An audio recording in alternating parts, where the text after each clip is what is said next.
Students, today we will discuss about state of matter. State of matter, you know, all of you, there are three types of state of matter: solid state, liquid state, and gaseous state.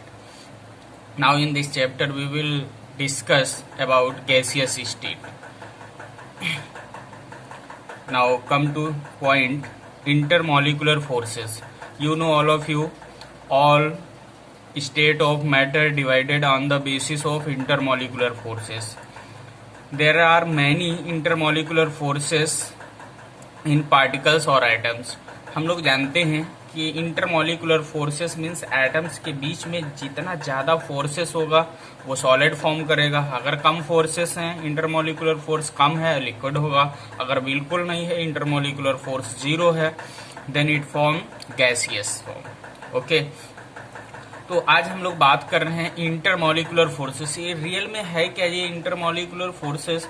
क्योंकि particles के बीच में एक attraction force होता है. अगर हम लोग simple भी देखें कि जिसके पास मास है तो उसके पास ग्रेविटेशनल फोर्स होता है, तो ग्रेविटेशनल फोर्स की वजह से भी एक अट्रैक्शन फोर्स डेवलप हो जाता है. तो वैसे यहाँ सेम पार्टिकल्स में भी अट्रैक्शन फोर्स डेवलप होता है. ये कोई केमिकल बॉन्ड फॉर्मेशन नहीं हो रहा है, only the force of attraction. तो आज हम लोग जो बात करेंगे कि कैसे फोर्स ऑफ अट्रैक्शन क्रिएट होता है और फिर सॉलिड फॉर्म कैसे बनता है, गैस कैसे बनता है और लिक्विड कैसे बनता है, ये सारी बातें आज हम लोग करेंगे. पहला पॉइंट है डिस्पर्जन फोर्सेस. डिस्पर्जन फोर्सेस क्या है कि इसको एक, क्योंकि लंदन साहब ने इसका नाम दिया था तो ये इसे लंदन फोर्सेस भी बोलते हैं. ये क्या है कि नॉन पोलर कंपाउंड्स में होता है. नॉन पोलर कंपाउंड्स मीन्स, अगर हम लोग बात करें नॉन पोलर कंपाउंड, ये दिख रहा है कि जिसमें न्यूक्लियस बीच में हो और इलेक्ट्रॉन क्लाउड बाहर सराउंडिंग में होता है. कोई भी इसमें पोलैरिटी नहीं होगा. किसी, देखो ये पोलर दिख रहा है, इसमें पोलैरिटी क्रिएट हो गई क्योंकि इलेक्ट्रॉन एक साइड में आ गया और पॉजिटिव चार्ज एक साइड में आ गया, इसमें पोलैरिटी क्रिएट हो गई. पोलर मीन्स क्या होता है कि particles move toward different poles. ठीक है, तो यहाँ क्या है, नेगेटिव एक साइड में आ गया है नेगेटिव, और इधर पॉजिटिव एक साइड में आ गया है. बट यहाँ पे क्या है कि कोई भी पोलैरिटी नहीं है. ये इस कंडीशन में दोनों नॉन पोलर हैं. इस कंडीशन में दोनों नॉन पोलर हैं, नॉन पोलर. ठीक है, both are non polar but here both are polar. अब पोलर क्या हुआ, देखो यहाँ कोई अट्रैक्शन फोर्स नहीं होगा क्योंकि ये नेगेटिव नेगेटिव इलेक्ट्रॉन से नेगेटिव एक दूसरे को रिपल करेंगे, तो इस कंडीशन में कोई अट्रैक्शन फोर्स नहीं होगा. अट्रैक्शन फोर्स कंडीशन क्रिएट करने के लिए क्या है कि यहाँ पर पहले पोलैरिटी क्रिएट करना पड़ेगा. तो पोलैरिटी क्रिएट करने के इलेक्ट्रॉन एक साइड में शिफ्ट हो जा रहे हैं. तो जैसे एक साइड में शिफ्ट होंगे तो इसका दूसरा जो है प्लस, ये नेगेटिव एंड पॉजिटिव अट्रैक्ट करने लगेगा. इलेक्ट्रॉन डेंसिटी एक साइड में आ गया. अब यहाँ देखते हैं attraction force due two electron density shift toward one side. एक साइड में इलेक्ट्रॉन डेंसिटी शिफ्ट हो जाएगी और इसमें अट्रैक्शन फोर्स जनरेट हो जाएगा. अब हम लोग यहाँ बात कर रहे हैं कि attraction force due two electron density shift toward one side. एक साइड में इलेक्ट्रॉन डेंसिटी देखो शिफ्ट हो गई और फिर पॉजिटिव चार्ज एक साइड में होगा, तो दोनों के बीच में अट्रैक्शन फोर्स होगा. हम लोग जानते हैं कि अगर सेम चार्जेज हैं तो रिपल्सन होगा, अगर डिफरेंट चार्ज है तभी अट्रैक्शन होगा. तो ये कोई पार्टिकल्स हैं, मॉलिक्यूल्स हैं. फॉर एग्जाम्पल हम लोग देख रहे हैं N2, ये क्या है, नॉन पोलर है. नॉन पोलर में जो अट्रैक्शन फोर्स जनरेट होगा that is called dispersion forces और लंदन फोर्सेस. फिर दिस, यहाँ पे this is not electrostatic force. Actually क्या हुआ कि ये इलेक्ट्रॉन शिफ्ट हुआ है. अब बात हो रही electrostatic. Electrostatic means ionic bond. जो आयनिक बॉन्ड हम लोगों ने पढ़ा था वो रियल में आयनिक बॉन्ड यहाँ नहीं है. आयनिक बॉन्ड नहीं है, ये क्या है, केवल एक अट्रैक्शन फोर्स है. अट्रैक्शन फोर्स हुआ है, ये कोई आयनिक बॉन्ड फॉर्मेशन नहीं हो रहा है.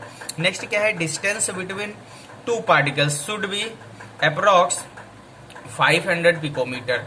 अगर 500 पिकोमीटर होता है तो इसमें dispersion force, attraction force create हो सकता है, अदरवाइज क्रिएट होने के कोई भी चांसेस नहीं है.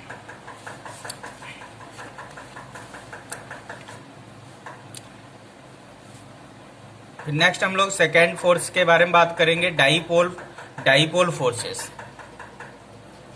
डाइपोल फोर्सेस सेकेंड पॉइंट इसका है.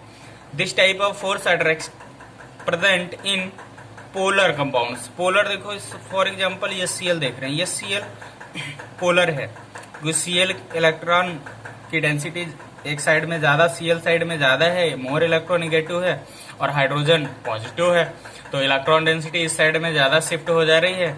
फिर अगर दोनों में हम बात करते हैं तो इस पर इस साइड में पॉजिटिव क्रिएट हो रहा है और इस साइड में नेगेटिव, तो दोनों के बीच में अट्रैक्शन फोर्स क्रिएट हो जाएगा।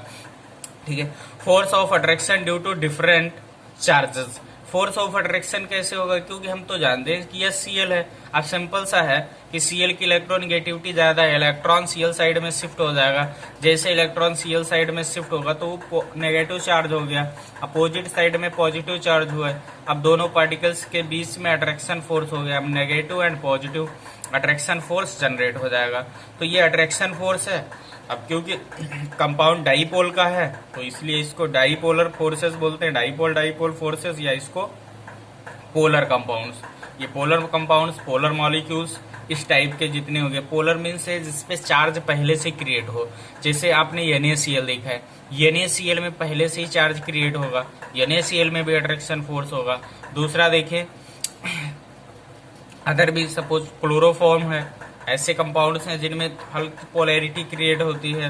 तो ऐसी कंडीशन में जैसे भी कंपाउंड होंगे, अगर इलेक्ट्रोनेगेटिविटी का डिफरेंस बीच में ज्यादा है तो एक साइड में नेगेटिव चार्ज होगा और दूसरी साइड में पॉजिटिव होगा, तो इसमें जो अट्रैक्शन फोर्स होगा वो क्या होगा, डाईपोल का मीन्स क्या है, इसमें भी पोलैरिटी है, पोलैरिटी मीन्स डाईपोल और पोलर दोनों का एक ही मतलब होता है। तो डाईपोल इसमें भी डाईपोल है, डाईपोल मीन्स है नेगेटिव है और पॉजिटिव है, इसलिए इसको डाईपोल बोलते हैं। अगर पोलर बोलेंगे तो पोलर का मीन्स भी होता है positive and negative, both are present in same compound. Okay, now we will discuss third point, dipole induced dipole forces. Dipole induced means क्या होता है कि एक तो डाईपोल होगा और दूसरा इंड्यूस कर देगा, इंड्यूस मीन्स क्रिएट कर देगा डाईपोल फोर्सेस। तो एक डाईपोल होगा, एक में जो कंडीशन है इसमें डाईपोल होगा, तो ये हमने एक देखा डाईपोल है, डाईपोलर कंपाउंड है मीन्स पोलर कंपाउंड है, polar means negative and positive एक ही कंपाउंड में है। फॉर एग्जाम्पल वो HCl हो सकता था। दूसरा नॉन पोलर है, नॉन पोलर मीन्स इसमें कोई पोलरिटी नहीं है, बिल्कुल सेंटर में है, सपोज N2 का अगर देखें तो वो नॉन पोलर होता है N2।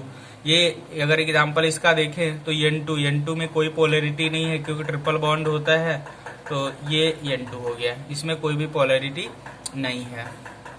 तो ये इस तरीके का होगा। अगर अट्रैक्शन फोर्स होता है, अब देखो इसमें पोलैरिटी है तो नेगेटिव इस साइड में है, अब क्या करेगा, ये नेगेटिव इसके पॉजिटिव को अट्रैक्ट करेगा, और जैसे पॉजिटिव अट्रैक्ट करेगा ये पॉजिटिव एक साइड, ये न्यूक्लियस एक साइड इधर शिफ्ट हो जाएगा और ये नेगेटिव इलेक्ट्रॉन इस साइड शिफ्ट हो जाएंगे, ये इलेक्ट्रॉन सब इस साइड आ जाएंगे।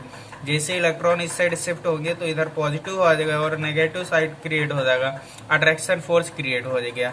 तो इसका मीन्स क्या है, डाईपोल, ये एक डाईपोल था और दूसरा induce dipole, induce means create कर देना, तो दूसरे में क्या हुआ, डाईपोल क्रिएट कर दिया, इसने डाईपोल क्रिएट कर दिया है। तो पहले इंड्यूस मीन्स क्रिएट कर देना है। तो दूसरे 3 टाइप के अट्रैक्शन फोर्सेस होते हैं नॉर्मल।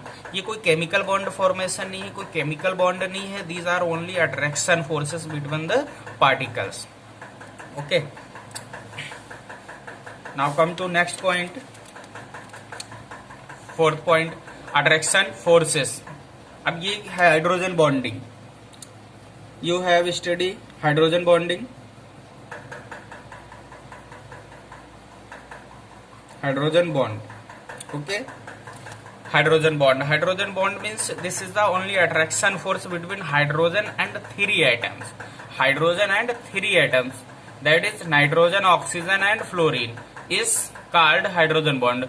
मीन्स एक साइड में हाइड्रोजन है और दूसरे साइड में जो हो सकते हैं कोई कंपाउंड है तो वहाँ नाइट्रोजन होगा, ऑक्सीजन हो सकता है और फ्लोरीन हो सकता है। अगर इनके बीच में अट्रैक्शन अगर आते हैं तो ये अट्रैक्शन फोर्स क्रिएट कर देते हैं।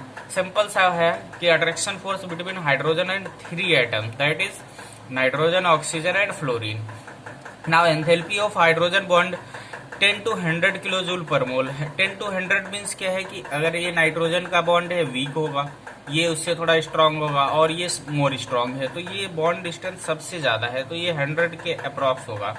तो हमने लिख भी रखा है HF bond stronger than others hydrogen bond, ठीक है, जितने अदर हाइड्रोजन बॉन्ड दो हैं उनसे ज्यादा स्ट्रांग होता है। ये तीन ही एलिमेंट्स जो एटम्स हैं ये तीन ही हाइड्रोजन बॉन्ड को क्रिएट करते हैं due to small size and high electronegativity. Other can not form hydrogen bond, ठीक है, बट HCl आल्सो है high electronegative atom, sorry Cl high electronegative atom, but Cl has their heavy size, ठीक है, so it can not form hydrogen bonding. Cl के पास भी hydrogen bonding बांधने की capacity होनी चाहिए थी क्योंकि इलेक्ट्रोनिगेटिविटी उसकी ज्यादा होती है, बट वो क्या है बॉन्ड हाइड्रोजन बॉन्डिंग नहीं बनाता है क्योंकि उसका साइज बढ़ जाता है, ठीक है, तो Cl कभी भी हाइड्रोजन बॉन्ड क्रिएट नहीं करता है। Okay, now come to next point, thermal energy. हम लोग नेक्स्ट पॉइंट पे पढ़ते हैं। थर्मल एनर्जी रिलेशन ये है कि इंट्रैक्शन फोर्स है। अभी जो हम लोग पढ़ रहे थे अट्रैक्शन फोर्सेस, अगर थर्मल एनर्जी किसी की इंक्रीज कर देंगे तो अट्रैक्शन फोर्स डिक्रीज हो जाएगा। सिंपल सा हमने लिख रखा है the energy of body is called thermal energy. Means जो सिस्टम किसी सिस्टम है, कोई भी सिस्टम है, चाहे ह्यूमन बॉडी है, अदर कोई भी सिस्टम है, तो उसकी जो एनर्जी है वही उसकी थर्मल एनर्जी है, ठीक है।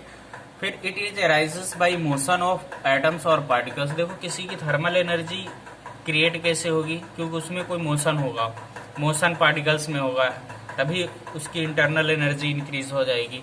सिंपल है, अगर थर्मल एनर्जी देखें तो ये डायरेक्टली प्रोपोर्शनल होगा टेम्परेचर का। टेम्परेचर जितना ज्यादा इंक्रीज करोगे उसकी थर्मल एनर्जी उतनी ज्यादा बढ़ती चली जाएगी, ठीक है।